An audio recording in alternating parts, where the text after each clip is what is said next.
Welcome to another edition of Southern Home Talk. I'm Chuck Phillip with South Alabama Home Inspections. This is episode 39 on how to hire a contractor. Hopefully these are a few tips that you can use because it's just a matter of time before you have to hire one.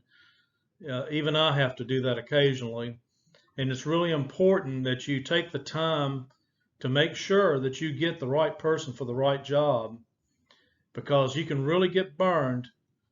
And I've been burned before too, even though I've tried to use the most due diligence I possibly could. And there's going to be more than what I have in this slide that you're going to have to be aware of. And so, but hopefully some of these tips I give will at least help you to some degree.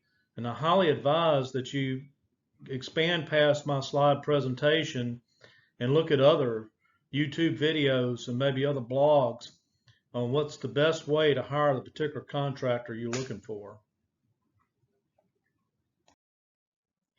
One of the most important things you need to consider when hiring a contractor, especially if it's going to be on a bigger project, is having some sort of contract between you and the person you're hiring to do the job.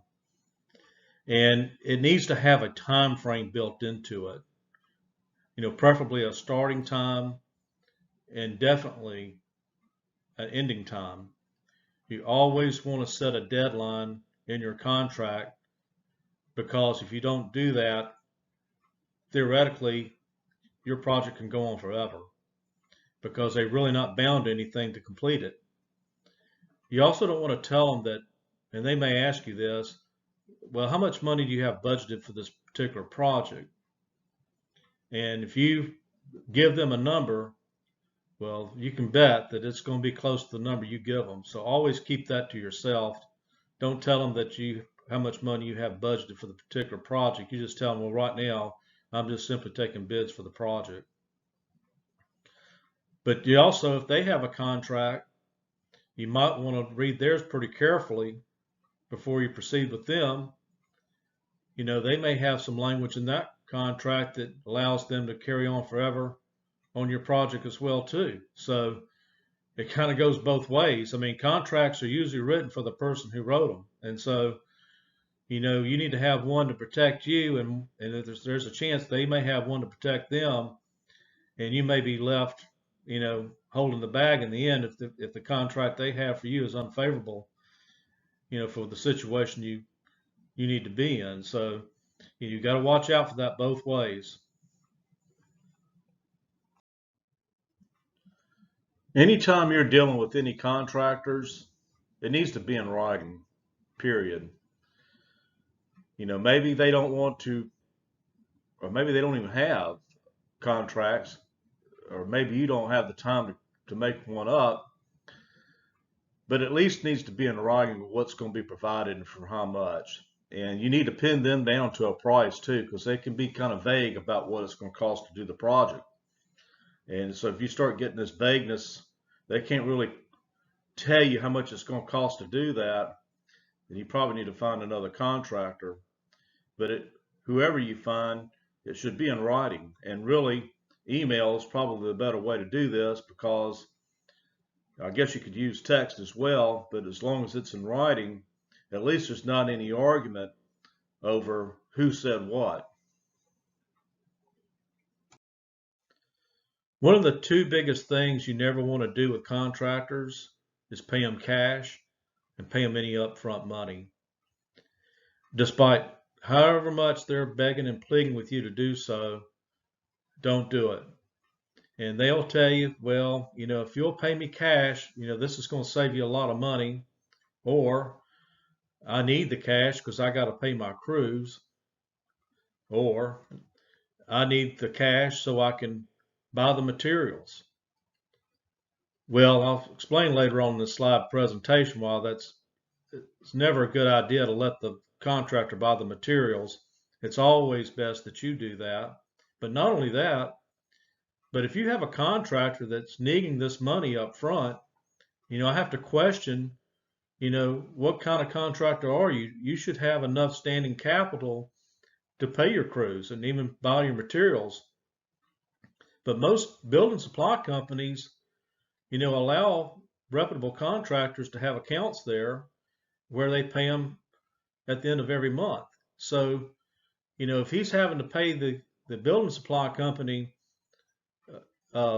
cash for his materials, that tells me that, and we've had some of them as when I used to sell building materials, that they had bad credit there. In other words, they wasn't paying their bill at the end of the month, and they had to pay cash for every transaction they had with us. So just don't never pay cash or any upfront money to any contractor. Now, how do you go about finding the right contractor? Well, that can be a very difficult task. I did a lot of work on this house between 2016 and 2017, probably all the way up into 2018. So I had to hire several contractors to do some things here because it was just too big of a project for me to handle myself. And I can tell you probably the best advice I can give is to don't get in a hurry trying to find a contractor. You really need to take your time and exercise due diligence. You want to take the time and maybe Google their reviews, and you really can't sort of go by them too much either, because sometimes they can have their friends and stuff giving them those reviews, and it's just really hard. It's just really hard to trust anybody these days, even the ones that have been in business for many years.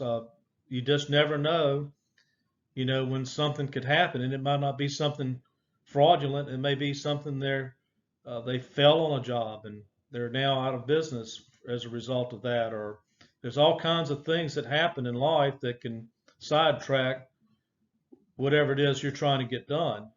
And that's why it's critically important, again, that you have a written contract, and give a time frame on when this needs to be completed, and also only pay in increments if it's a long job.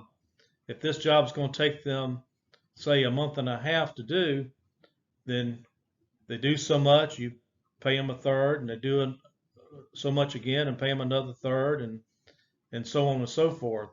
Maybe you want to split up 25% here and 25% there until it equals 100% throughout the entire job. So at least you'll have half, if not most, of your money in case, for whatever reason, they're not able to follow through on completing the project. And so it's really important that you exercise that more than anything. And so you really don't know what kind of help he has. And a lot of these contractors just have people that they put ads on Craigslist or wherever to find help. And sometimes these workers, that's the only kind of work they can do, because they may have substance abuse problems, or who knows what all kind of problems they could have or may still have.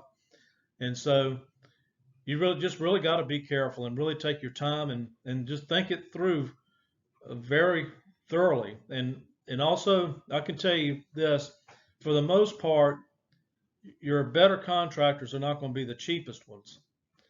And that's just a good rule of thumb to follow. They don't necessarily have to be the most expensive, but they're generally not going to be the cheapest. And so with all the ones I used, I didn't go with the cheapest contractor. I went with one I could primarily trust to get the job done, and I thought had the skills and qualifications to do so. And you also want to make sure that they're licensed and bonded, and also pull a permit if the permit needs to be pulled. You really don't want contractors that are trying to skate around the outer edges of doing it right. So there's just a lot you have to keep in mind. Now, I'm not going to go over every little thing in this video slide presentation. I'm just trying to put up some highlights and some pointers to things to look at first. I still recommend that you look at other videos and other blogs as far as hiring a contractor. Well, back in 2017, I decided to re-roof my house and put new shingles on it. And so I went through the process of interviewing roofers to do this, and it took me about a month to go through about 14 of them. And that was just the ones that showed up. I probably called more like about 28. And it's surprising how many times, contractors just won't even return your calls. And what even more surprised me more than that was the fact that I got quotes anywhere from $8,500 to $23,000. So there's a large span of price differences between them all. But I made it clear to all the roofers that showed up that I wanted a fortified roof, and an inspector would be involved in the process because I knew that was the protocol that had to be followed in order to be issued a certificate. And I'm going to explain what that certificate is in the next slide. Okay, what I was talking about earlier in the previous slide about fortified roofs, what you're looking at in this slide is a silver certificate. The program used to go bronze, silver, gold. I think they may have changed that some, but let's say hypothetically it's still the same. If you had a new roof done and it was done properly and inspected by the proper inspector, you would get a bronze certificate. And instead of saying silver, it'd be stating bronze.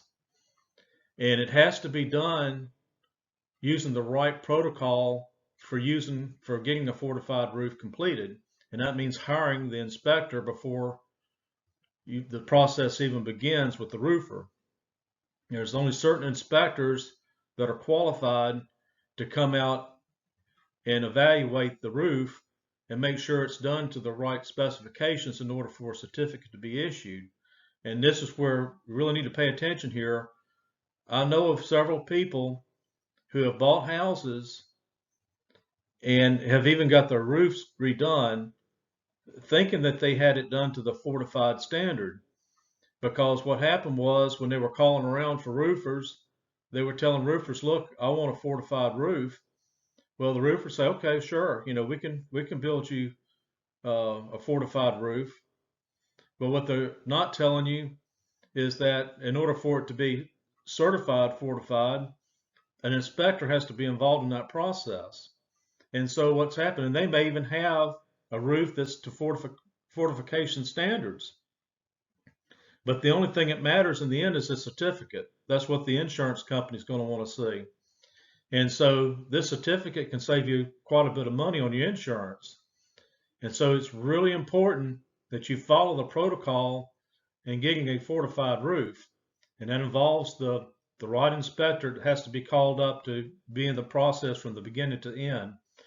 And if it's done correctly, well, then the state will issue this certificate. And it's a number certificate that has to be renewed every 5 years. So just keep that in mind when it comes time to getting a new roof. And I highly recommend that you do it this way, because at least now you know that you've got a good roof over your head because it's been inspected. Okay, here's something else that you may or may not have. That's a crawl space. There's a lot of houses here built on crawl spaces here in Alabama. Most of them are old, but I think there are still a few of them out there being built on crawl spaces. And one thing that you're going to want to do if it's not encapsulated is to encapsulate it, because there's really no way to fix the high humid problems and all the other problems that are associated with vented crawl spaces. So it's going to be really important that you hire the right contractor to come in and do this, because there's a lot of jacklegs out there doing this. And when I do the inspection, I usually find a lot of problems with the crawl space that's been encapsulated. This is an example of what I'm talking about here.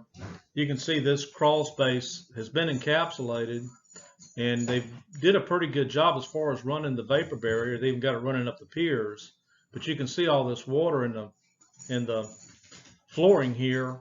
And what's happened is that some of the vents on the front of the back of the house in this case were at ground level, so it allowed water to come in and just stand on top of this plastic.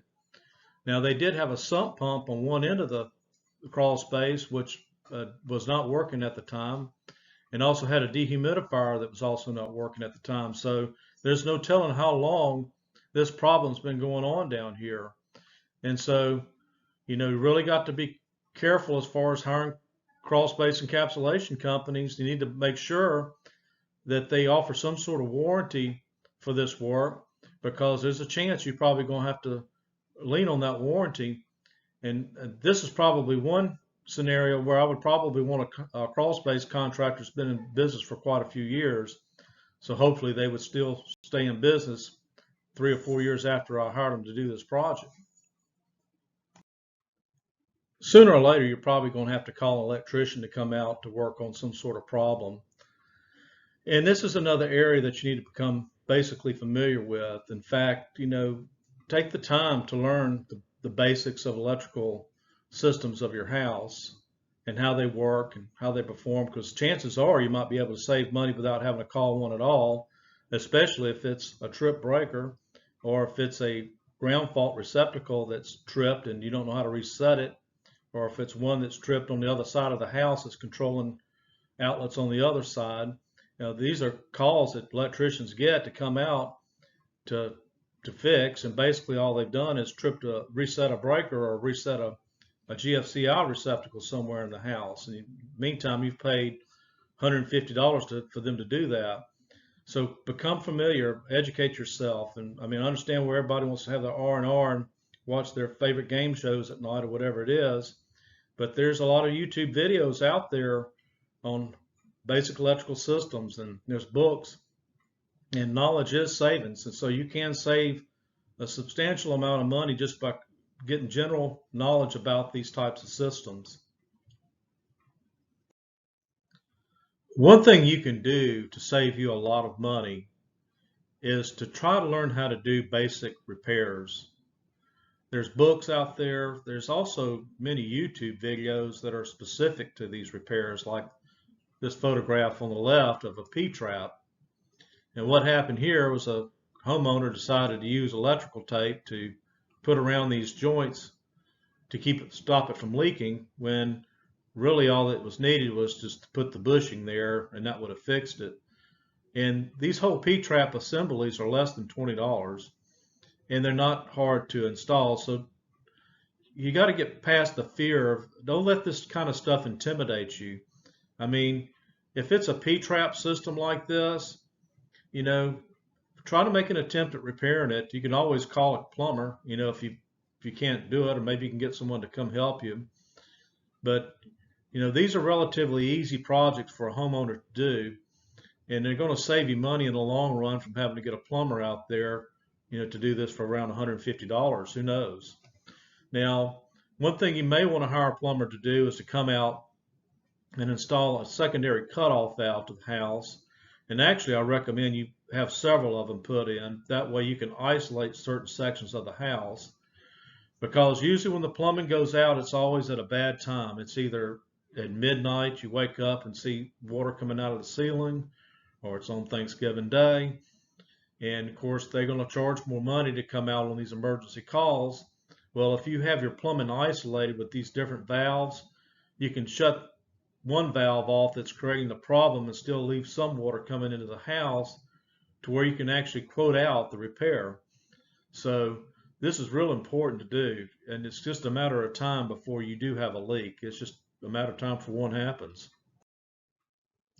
Well, not all HVAC companies are the same. And what HVAC means is heating, venting, and air conditioning. You're going to find that there is a wide price difference between most of these service providers. An example of that is this right photograph.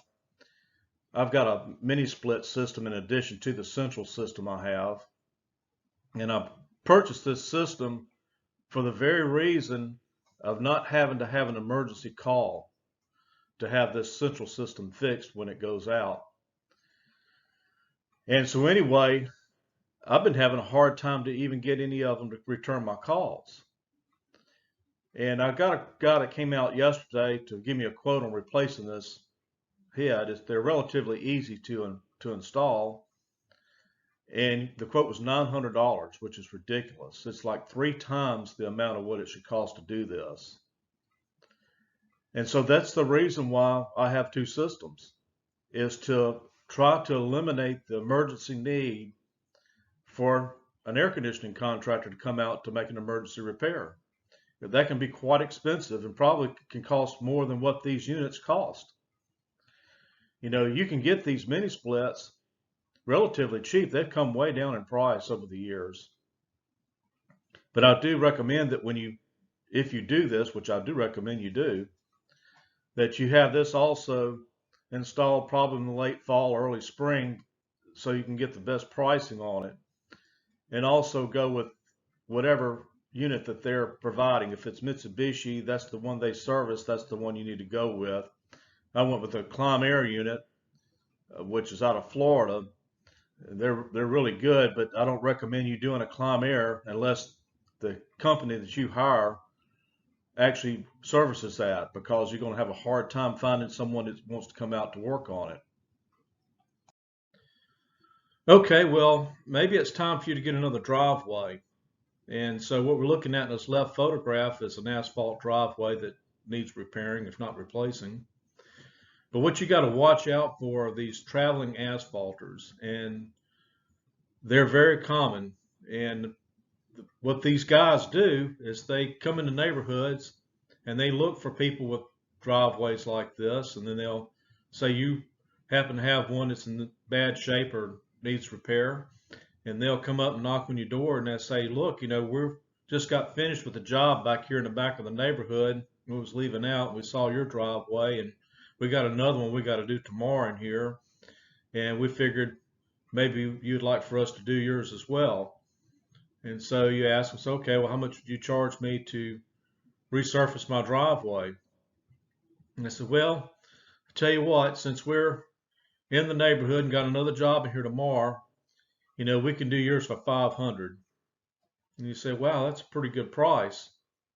And so, but the only catch is you got to give them $250 up front, because that's what they claim they have to pay the asphalt company to deliver it. Well, the next day comes, and maybe you've gone to work in the morning, you're not there, and you come back at say 4 or 5 o'clock in the evening, and there's no resurfaced driveway at all. And the reason for that is because the people that you talked to the day before, they're in the next state pulling the same scam. This is one of the oldest scams going to this day. It's still prevalent also. It's still going on. Now, moving over to the right slide, this is a concrete driveway, and this does fare a lot better than asphalt does because of the wet climate that we're in. But there's a certain way this has to be done as well. And so it's going to be just as important that you find a qualified contractor that knows how to pour proper concrete drive. So, take the time to go on YouTube and look at some of the videos on how to pour a proper concrete driveway. And it's really not that complicated, but you need to become familiar. So when you do find a contractor to come out and do this, you can have good general knowledge ahead of time saying, look, this is how I want my driveway done. When you tear out the old asphalt driveway, do you have the equipment to pack it down before you pour the new concrete on top of it?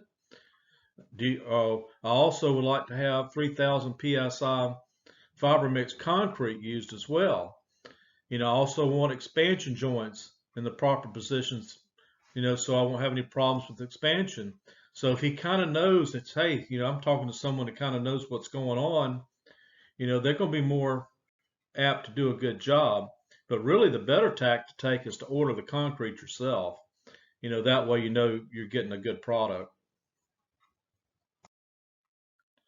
Several weeks ago, I was looking on Facebook on some of the neighborhood blogs, and they were putting warning posts up about this crew that was going around neighborhoods selling pine straw by the bale. Well, number one, pine straw is the worst thing you can use as far as putting around your foundation wall. Now, I don't have too much of a problem with if it's out in the middle of the yard, going around trees or whatever. That's probably the right place to put this. But getting back on the core issue here, what was happening, these crews were going around neighborhoods and selling them pine straw by the bale, and they would spread it, and they would charge, I don't know how much they would charge, say $20 a bale to do that. I don't know what the price was. So at the end of the day, when they came knocking on the door, well, they would tell the homeowner that they used 50 bales of straw to do their yard, when in reality they probably only used 10. So how are you going to prove this now? Because it's all spread out, you see?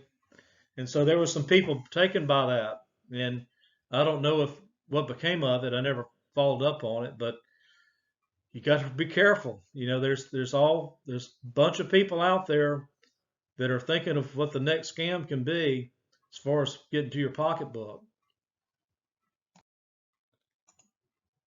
And another thing you got to watch out for is the traveling power washers. You know, some of these people are, maybe most of them are legit. I mean, they just need extra work and they've gone to Lowe's or Home Depot or wherever and bought them a power washer. And they're generally out there trying to make an extra dime. And there's nothing wrong with that. But I've learned from being a home inspector and of working with some of these professional power washing people that there's actually a talent to this, and you have to know how to properly power wash a house. It's not hard at all to do some significant damage to your house with the power washer. There's extreme pressures coming through this. And so if you've got siding or even the soffit and the eaves on your house, maybe they're wood or vinyl, this can damage it, significantly damage that, and maybe even damage it to the point of where it has to be replaced. And so it's really important that you hire, if you're going to hire someone to power wash your house, that you get a professional to come out and do that. And yeah, you're going to have to pay more for that, but in the end, you're going to be protecting your house. It doesn't make a whole lot of sense to hire this jackleg to come out and power wash your house if he's going to put thousands of dollars worth of damage on it. But that also goes for me and you, because I mean, I've got a power washer too, and I had to go through my own learning curve on what the proper way is to power wash the house without damaging it. And even though I spent a lot of time watching these videos, after conferring with some of these professional power washing people, there were some things I wasn't doing right. And so based on my own experience, the next time my house needs power washing, I'm going to hire one of them to come do it, because they got the right equipment, they know how to do it, and they also have the right chemicals, and they know where to use them as well. Okay, let's go back to decks. Let's say that you're thinking about building a deck. Now, granted, this is a little bit bigger than 8 by 12. This is a fairly large deck, to be quite frank with you. But if you ever decide you're going to build a deck on the back of your house, you're going to really, there again, want to find not the cheapest, but the one that's most qualified to do this, because deck failures are very common. And so when I do my home inspections, I always do a deck inspection too, whether they want that or not, because just for that reason, because they're so common. Deck failures are very common. And a lot of people die every year as a result of these deck failures. And what happens is, like if you're out looking for a house, oh, they got a brand new deck on the back. Well, it may be okay for the first few years, but as this wood ages, it starts getting weak. And if they don't have joist hangers where they should be, then this deck can collapse. I mean, there's been big problems with decks. And so not only when you go to find the contractor that's going to show up and do the work, you need to make sure he does it right. I mean, that there's joist hangers, that if there's a ledger running along the side of the house, that it's bolted to the house, that it's counterflashed back behind that. I don't want to get into a long diatribe about the proper way of doing the deck, but my point is there are contractors out there that are not installing these correctly, and it's hazardous as a result of that. And so I don't know what to tell you as far as who to call about getting the right deck contractor, but that's where you come in and start looking at videos on the proper way to install a deck. That way, when the contractor does come, you have some good basic knowledge, and you need to tell him, say, look, I want joist hangers, I want it counterflashed at the house, I want it lag bolted. I want this thing built correctly. So if he knows that you've got some good general understanding about how a deck should be built, then he's probably going to be more inclined to do the right job. Okay, this is where I'm really going to be able to help you with this tip here. Anytime that you have a project, no matter what it is, always be the one who buys the materials. Don't go through your contractor and have them buy them for you. You do this yourself. And if you're uncomfortable doing this, you need to find someone like a friend or someone that's in the family that has general basic knowledge of this and let them help you do this, because this is where you're going to save some money and potentially save you some heartache as well. Now, the builder or the contractor you hired to do the project, let's just go back to the deck scenario. Let's say you want to build a deck on the back of your house, 12 by 30. And so let's flip it back my direction. I'm the one that's actually getting this done. So I will tell the contractor, I say, look, all I need you to do is give me a quote for the labor it's going to cost to have this deck installed. I'm going to buy the materials. Well, they're going to be a little bit reluctant to do that because they really want to be the one to buy it. And they're going to tell you that, well, you really ought to let us buy the materials because, you know, we can get them cheaper than you can because we get a discount from the building supply company because we're a contractor. And I can tell you that that's probably not true. And the reason I can tell you that is because I used to work in that industry. I worked in the building supply industry for many years, and I sold to the general public and also to contractors. And not all contractors get the same discount. In fact, some get none at all, depending on their credit history and how much they purchased from us. But I can tell you that if you were to come to me with a quote to build a deck, I'm going to go to my book and give you the lowest price in there because I don't want to lose your business to my competitor down at the end of the street. And that's the reason why more than likely you will get the materials cheaper than what they can. But not only that, you know, it's possible that he may not pay his bill up there at the building supply company, and he may be in arrears for several others as well. And so the building supply company may decide to file a lawsuit against him. And you may be listed as a third party interest in the case because that's where the materials was delivered. And so you may even be subject to some liability here. Just the short of this is this: buy your own materials regardless of what the project is. Okay, I figured I'd end this with this slide here in a short story about a friend of mine. About 3 or 4 years ago, he needed a house that needed to be completed. And what it was, his dad had started this house and he was pretty much subcontracting it out, and he passed away before it could be completed. So we hired this contractor to come in and finish it up so he could sell it. And since he didn't live here, you know, he shopped around for a few contractors and he settled on one that was recommended by his friends. They had actually used this guy before and they were real pleased with his work. And so he went with them, and it cost around $70,000 to finish the project. And he gave him a third up so he could go ahead and get the materials and I guess pay his crews to come in and start it off. Well, I'm going to shorten this up. Basically what happened was is very little work got done over a period of over a year and a half. And so what became missing in this whole course of action was there was never any agreement of how long it would take to get the job done. And that's why it's really important that you put a time frame and a time limit on your contractor. Otherwise, this thing could stretch on for years and never get completed. But the worst part about his situation is he did pay him another third after that. So he'd already given him around $40,000 to $50,000, and very little work was done. He had to fire his contractor and even contemplated suing him. But when he went to talk to the attorney about that, as it turned out, he was already in bankruptcy, and I mean, it was just a mess. And so that's why you have to really watch out for whoever it is you hire. It's not uncommon for these contractors to have local area phone numbers and they live out of state.